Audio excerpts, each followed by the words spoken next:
السلام علیکم ناظرین، پروگرام ویژن بائی راجہ عاطف ذوالفقار کے ساتھ آپ کی خدمت میں حاضر ہوں۔ ناظرین، آج کا جو میرا موضوع ہے وہ بڑا دلچسپ ہے۔ آج کل پاکستان میں جناب بڑا ذکر ہو رہا ہے جادو ٹونے کا، سیاست میں بھی بڑے الزامات جادو ٹونے کے ایک دوسرے پر لگائے جا رہے ہیں، لیکن میرے اس پروگرام کا جو تعلق ہے وہ کسی سیاست سے نہیں ہے۔ یہ صرف آپ کو جو ہے وہ ایک میرا ارادہ یہ ہے کہ ایک نالج فراہم کیا جائے کہ جادو بنیادی طور پہ کیا ہوتا ہے، کالا جادو کیا ہوتا ہے، کالے جادو کے کتنے درجے ہوتے ہیں، پاکستان کے کس شہر میں کالے جادو کے ماننے والے سب سے زیادہ پائے جاتے ہیں یا کرنے والے سب سے زیادہ پائے جاتے ہیں، اور کالے جادو کے جو ماہرین ہیں یہ اپنے جو کسٹمرز ہم کہہ سکتے ہیں ان کو دھوکہ کیسے دیتے ہیں، اور پھر یہ جو کالے جادو کے ماہرین ہیں یہ اولیاء کرام کے مزارات پر کیوں جاتے ہیں۔ یہ بالکل خلاف بات لگتی ہے، بجائے کالا جادو اور چیزیں، اولیاء کرام بالکل مختلف ہیں۔ اس کے پیچھے بھی ایک راز ہے، وہ راز کی بات بھی آپ کو بتائیں گے۔ اور اس سے پہلے کہ ہم اپنے پروگرام کو آگے بڑھائیں، آپ سے گزارش ہے کہ اگر ابھی تک آپ نے ہمارے چینل سبسکرائب نہیں کیا تو پلیز کر لیجئے، اور ساتھ ہی بیل آئیکن بھی دبا دیجئے تاکہ جو ہی ہمارا کوئی پروگرام اپلوڈ ہوتا ہے تو اس کا نوٹیفیکیشن فوری طور پر آپ کو موصول ہو سکے۔ پروگرام کا باقاعدہ آغاز کرتے ہیں ناظرین۔ انسان جو ہے وہ فطری طور پر تجسس کا مادہ اس میں بہت زیادہ پایا جاتا ہے۔ ایسی چیزیں جو اس کے لیے پر اسراریت رکھتی ہوں ان میں اس کی دلچسپی بہت زیادہ ہوتی ہے۔ جب سے انسان اس دنیا میں آیا ہے، جتنی ہم کہہ سکتے ہیں کہ قدیم تاریخ انسان کی ہے اتنی ہی قدیم تاریخ اس دنیا میں جادو کی بھی ہے۔ دنیا کے مختلف خطے ہیں جو کہ جادو ٹونے کے حوالے سے بہت زیادہ مشہور ہیں۔ ان میں ہم ایک تو ہمارے برصغیر، یہاں پر بہت زیادہ جادو ٹونے والا معاملہ ہوتا ہے، پھر ایک بنگال کا جادو بڑا مشہور ہے، پھر ایک افریقہ کا جادو بڑا مشہور ہے، پھر مصر کا جادو بڑا مشہور ہے، اور پھر ایک علاقہ جو اگلے زمانے میں اس شہر کو بابل کہا جاتا تھا، عراق کا وہ علاقہ ہے، وہاں کا جادو بہت مشہور ہے۔ لیکن ہمارے برصغیر میں جو سب سے زیادہ مشہور جو ہے وہ کالا جادو، اور کالے جادو کا جو منبع ہے وہ بھی برصغیر ہی ہے۔ پاکستان، انڈیا، بنگلہ دیش، یہ جو تقسیم سے پہلے جو ہندوستان تھا یہ اس کالے جادو کا منبع تھا، اور اس میں بہت زیادہ رول جو ہے وہ پنڈتوں نے بڑا ادا کیا اس جادو کی یا اس کالے جادو کے علم کے فروغ کے لیے۔ یہاں پہ میں یہ واضح کرتا چلوں ناظرین کہ یہ پروگرام کرنے کا مقصد میرا کوئی کالے جادو کو فروغ دینا نہیں ہے، بلکہ میں یہ ایڈوانس میں بات کرنا مناسب سمجھوں گا کہ ہمارے مذہب میں، اسلام میں، کالا جادو کرنے والا اور کروانے والا دونوں کو کافر قرار دیا گیا۔ کالا جادو کرنے والا بھی اور کالا جادو کروانے والا بھی مسلمان کم از کم نہیں رہتے۔ یہ پروگرام کرنے کا مقصد صرف آپ کی انفارمیشن میں اضافہ کرنا ہے کہ پورے ملک میں اس کا ذکر ہو رہا ہے، لیکن ہم اس ذکر میں نہیں پڑھتے، ہم صرف آپ کو یہ بتائیں گے کہ یہ ہوتا کیا ہے۔ اسی طرح جس طرح میں نے آپ کو بتایا کہ بہت سارے ممالک ہیں جہاں پہ جادو، جو قدیم جادو چلا جا رہا ہے، آپ کو اگلے زمانے میں آپ نے سنا ہوگا سامری جادوگر کے نام، وہ بھی ایک تاریخی حقیقت ہے۔ جادو کے بارے میں یہ کہ کچھ لوگ اس کو نہیں مانتے، لیکن یہ کہنا کہ یہ نہیں ہوتا یہ شاید مناسب نہیں ہوگا۔ ہمارے رسول پاک صلی اللہ علیہ وسلم پر جادو کیے گئے، اللہ پاک نے قرآن پاک کے ذریعے اس جادو کا توڑ بھی بتایا، اور اس طرح کے ایک طبقہ باقاعدہ موجود ہے ہمارے معاشرے میں جو اس پہ بہت زیادہ بلیو بھی کرتا ہے۔ اب یہاں پہ ایک تھوڑا سا معاملہ پیدا ہو جاتا ہے کہ کالا جادو کیا ہوتا ہے۔ ناظرین، کالا جادو جو ہے یہ ایک باقی جادوؤں کی نسبت ہم یہ کہہ سکتے ہیں کہ زیادہ مہلک قسم کا علم ہے، بہت تیز اثر کرتا ہے۔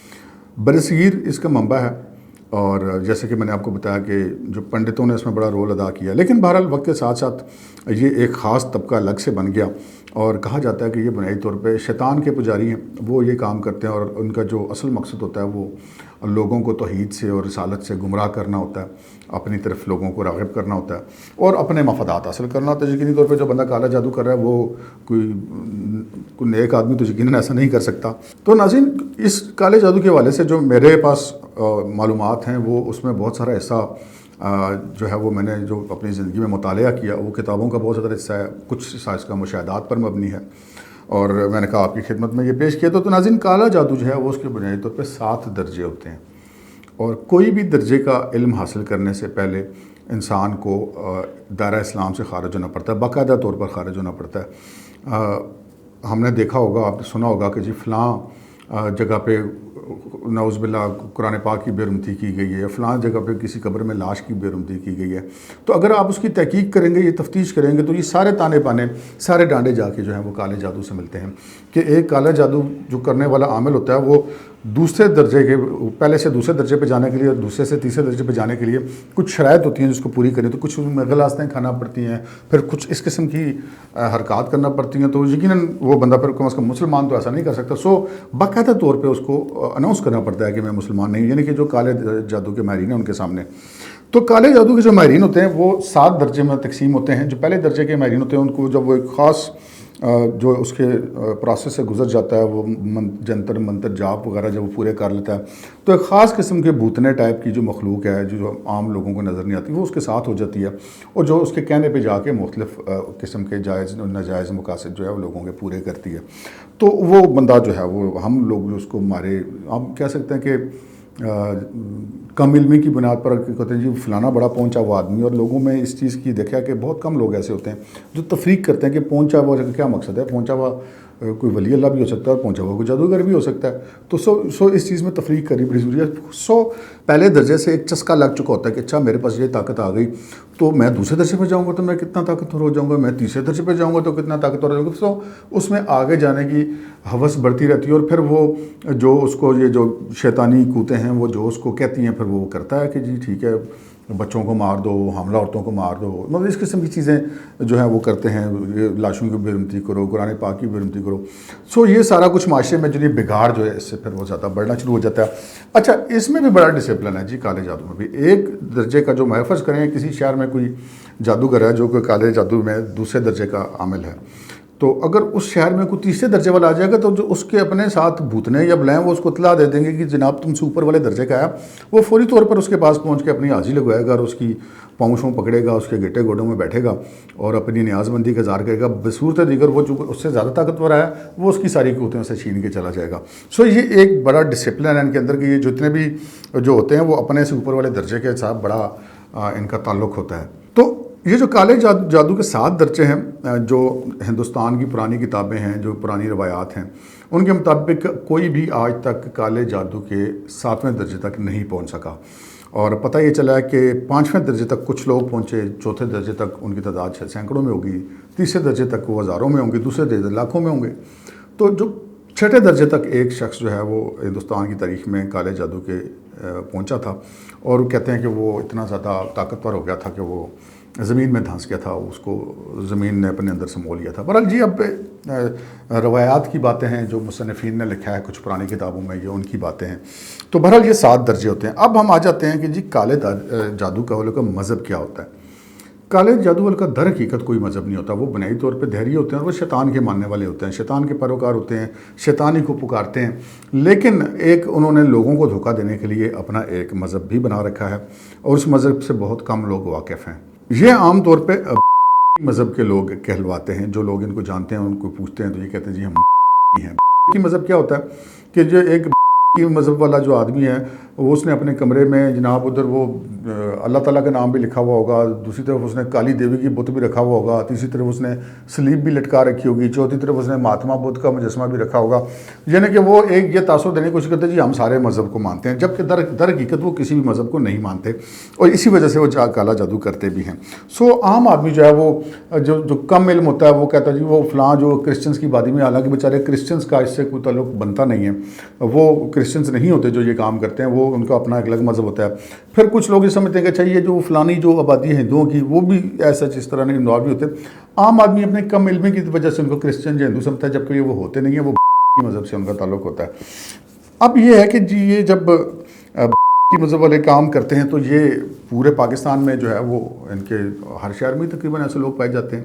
زیادہ تر تو فراڈی ہیں، لیکن جو جینوئنلی کالا جادو جانتے ہیں وہ بہت کم ہیں. لیکن جو ان کے سب کو اگر آپ چیک کریں گے تو ان کے جو استاد ہوں گے وہ یا نوشہرہ سے ان کا تعلق ہوگا تو یا رسال پور سے ان کا تعلق ہوگا. تو میرے جو ذاتی علم ہے اس میں کوئی کمی کوتاہی بھی ہو سکتی ہے، لیکن جو میرے علم کے مطابق سب سے زیادہ اس کے جو ماننے والے یا اس کے پیروکار یا جو جادوگر ہیں کسی بھی درجے کے پاکستان کے اندر وہ رسال پور کے علاقے میں سب سے زیادہ پائے جاتے ہیں، اور اس کے بعد نوشہرہ میں. باقی بھی کسی کو کہوں گے لیکن یہاں پر یہ ضرور ہوتے ہیں. اب یہاں بھی یہ ہے کہ یہ کالے جادو کے ماہرین ایک عام آدمی کو دھوکہ کیسے دیتے ہیں. دھوکہ ناظرین جی ایسے دیتے ہیں کہ جب بھی کوئی شخص اپنے کسی حالات سے مجبور ہو کے یا اپنی کسی مفاد کے تحت یا اپنے کسی لالچ کے تحت جب ان کے پاس جاتا ہے تو وہ قطعاً اس کو یہ ظاہر نہیں کرتے کہ وہ کالا جادو جانتے. وہ اپنے آپ کو ایک بڑا بزرگ یا وہ بڑا کوئی نیک آدمی بنا کے ظاہر کرتے ہیں، اور وہ ایون یہاں تک بھی کہتے ہیں کہ جی تم درود شریف پڑھا کرو، تم فلانی صورت پڑھا کرو. اور عام آدمی سمجھتا ہے کہ یار میں تو ان سے ملا ہوں، وہ تو یہ صورتیں آیتیں پڑھنے کو کہتے ہیں تو وہ کیسے کالے جادو کر سکتے ہیں. لیکن یہ سب کچھ صرف دکھاوے کی حد تک ہوتا ہے. در حقیقت ان کا تعلق اس سے نہیں ہوتا. کیسے پتہ چلے گا کہ آپ جس شخص کے پاس گئے ہیں وہ کوئی اللہ کا نیک بندہ ہے یا کوئی عالم دین ہے یا کہ وہ کوئی جادوگر ہے؟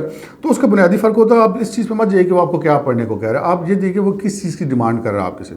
وہ اگر آپ کو کہتا ہے کہ جی آپ 7 رنگوں کی مٹھائیاں لے آئیں, آپ فلانی اگربتیاں لے آئیں, آپ جناب وہ فلاں جو سر کٹ مرغی کا سر لے آئیں, بکرے کی کلیجی لے آئیں, فلانے جانور کی ہڈی لے آئیں, تو بس پھر آپ سمجھ جائیں کہ وہ بنیادی طور پہ جادوگر ہے. اس کا اسلام سے کوئی تعلق نہیں, کیونکہ اسلام جو ہے وہ ان چیزوں پہ بلیو نہیں کرتا. صدقہ ایک الگ چیز ہے, لیکن باقی یہ جو چیزیں ہیں وہ کوا لے آئیں یا الو لے آئیں یا فلانی چیز, تو یہاں سے بندے کو سمجھ جانا چاہیے کہ یہ لوگ جو ہیں وہ بنیادی طور پہ کالا جادو کرتے ہیں, ان کا مذہب یا دین سے یا اسلام سے کوئی تعلق نہیں ہے. سو یہ اس طرح اپنے کسٹمرز کو دھوکہ دیتے ہیں. اب ایک بڑی امپورٹنٹ بات ہے وہ میں آپ کو گوش گزار کرنے لگا ہوں. وہ امپورٹنٹ بات یہ ہے کہ عموماً لوگ کہتے ہیں کہ جی وہ کیسے کالا جادو کر سکتا ہے یا وہ کیسی جادوگر ہے, وہ تو فلاں ولی اللہ کے مزار پہ جاتا ہے, وہاں پہ وہ حاضری دیتا ہے بڑی ریگولر, ہر کچھ عرصے بعد جاتا ہے, تو یہ تو کیسے ہو سکتا ہے؟ اب وہاں پہ یہ 2 وجوہات پہ جاتے ہیں ناظرین, اور وہ دونوں وجوہات آپ کی خدمت میں عرض کیے دیتا ہوں. عموماً جو اولیاء کرام کے مزارات پہ جو زائرین جاتے ہیں ان میں سے بہت بڑی تعداد ایسے لوگوں کی ہوتی ہے جو اپنی کسی نہ کسی دنیاوی پریشانی میں ہوتے ہیں, کسی مسائل کے شکار ہوتے ہیں, تو وہاں پر ان کو اپنے شکار تلاش کرنے میں آسانی ہوتی ہے. اور جو شکار ہوتا ہے وہ اس کے لیے یہ چیز ہوتی ہے جی مجھے تو یہ بندہ فلانے ولی اللہ کے مزار سے ملا تھا, تو یہ کیسے غلط ہو سکتا ہے, یہ تو کچھ ٹھیک ہی کرتا ہوگا. بنیادی طور پہ نہ تو ان کا ان اولیاء کرام سے کوئی تعلق ہے, نہ ان کو واسطہ ہے, کیونکہ یہ بنیادی طور پہ مسلمان ہی نہیں ہوتے, یہ تو بلکہ باقاعدہ طور پہ شیطان کے پجاری ہوتے ہیں. سو ایک تو یہ وجہ ہوتی ہے کہ وہاں سے ان کو کسٹمر بڑی آسانی سے مل جاتے ہیں. دوسری ایک بہت اندر کی بات ہے کالے جادوگروں کی, وہ بھی آپ کی خدمت میں پیش کرتے ہیں. یہ جب کالا جادو کرتے ہیں تو اس کے اثرات ان کے اوپر ظاہر ہوتے ہیں. یہ جو بلائیں ہوتی ہیں, چونکہ بنیادی طور پہ تمام یہ نیگیٹو قوتیں ہیں, منفی قوتیں ہیں, یہ جب کالے جادوگر کے عامل کے کہنے پہ کوئی کام کرتی ہیں تو اس کے بعد وہ اس کو کالے جادوگر کا نقصان بھی پہنچاتی ہیں, اس کے بچوں کو نقصان پہنچاتی ہے, اس کی اپنی باڈی کو نقصان پہنچاتی ہیں, اس کے ساتھ وہ چپکتی رہتی ہیں چیزیں جو اس کو تنگ کرتی رہتی ہیں, لیکن وہ بتا کسی کو نہیں سکتا کہ میرے ساتھ کیا ہو رہا ہے. وہ ان سے کام کرواتا رہتا ہے, اور جب اس کی وہ تکلیف ناقابل برداشت ہو جاتی ہے تو پھر وہ اولیاء کرام کے مزارات کا رخ کرتے ہیں. اولیاء کرام کے مزارات کا رخ اس لیے نہیں کرتے کہ وہ اولیاء کرام سے ان کو کوئی عقیدت ہے, وہ تو ان کا تو جو مذہب ہو چکا ہوتا ہے اور ان کی جو نیت ہو چکی ہے, تو وہ اولیاء کرام سے وہ تو کوسوں دور بھاگتے ہیں.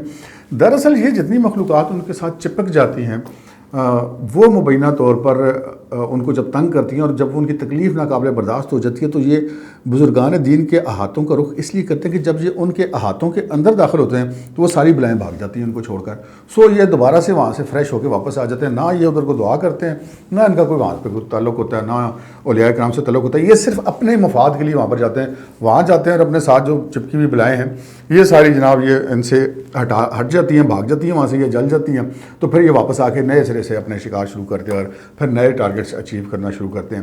تو ناظرین یہ بنیادی طور پہ باتیں کرنے کا مقصد آپ سے یہ تھا کہ آپ کو ایک نالج فراہم کیا جائے کہ یہ بنیادی طور پہ جادو ٹونے میں اور اولیاء کرام میں اور جو اللہ تعالیٰ کے نیک بندے ان میں فرق کیا ہوتا ہے. اور یہ جو کالے جادو والے آپ کو کچھ اقسام بھی بتائی ہیں, ان کے جو رہنے سہنے کا طریقہ آپ کو بتایا, ان کے مذہب کے بارے میں آپ کو بتایا, تاکہ آپ لوگوں کی نالج میں اضافہ اور آپ کسی کے ایسے کسی چکر میں نہ آئیں اور اپنے آپ کو محفوظ رکھیں. اللہ پاک ہم سب کا ایمان جو ہے وہ محفوظ رکھے اور ان تمام جو ایسی قوتیں ہیں ان کے شر سے محفوظ رکھے.